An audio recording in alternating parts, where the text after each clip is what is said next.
tekee ja mitä hiljaisuus voi peittää. Jos koti on täynnä riitoja, jos turva katoaa ovien taakse, jos lapsi joutuu kasvamaan yksin, vaikka ympärillä olisi ihmisiä. Yksi oppii vaikenemaan, toinen oppii puolustautumaan, kolmas rakentaa ympärilleen muurin, eikä päästä ketään lähelleen. Mutta missä kulkee raja, missä ihminen muuttuu? Onko pahuus syntymässä mukana? Vai opitaanko se matkalla? Ei lapselle anneta tuomiota, ei syntymässä kirjoiteta rikosta, mutta jokainen hoitamatta jäänyt haava voi jättää varjon kasvamaan. Kuka syntyy pimeään? Kuka oppii pimeään? Kuka kuulee huudon, kun kukaan ei kuuntele?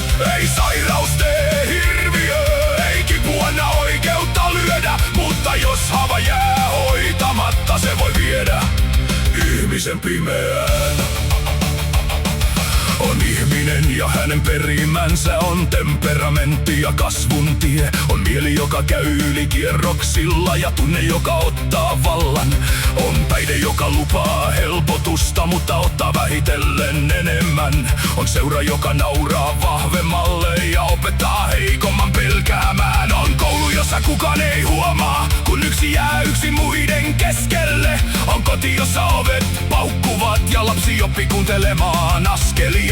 Ei yksi syy selitä kaikkea, ei yksi diagnoosi kerro ihmisestä.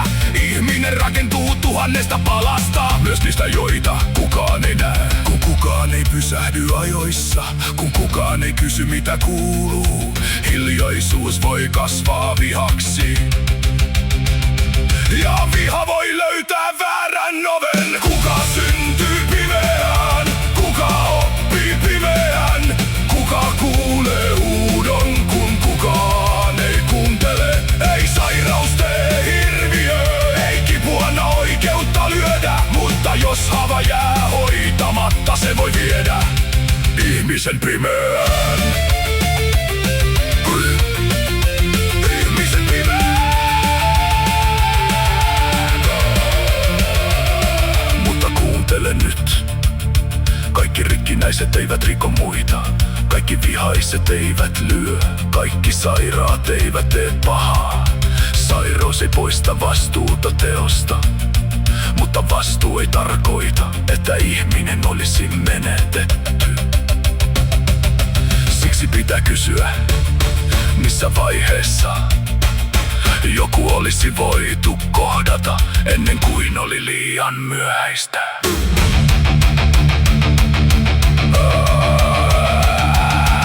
Eikä yksi sana olisi riittänyt, eikä yksi ihminen olisi riittänyt. Joku, joka olisi jäänyt viereen, kun kaikki muut lähtivät pois. Joku, joka olisi kysynyt, miksi sinä olet noin vihainen. Joku, joka olisi kuunnellut ennen kuin kädet alkoivat puhua. Kuka syntyy pimeään?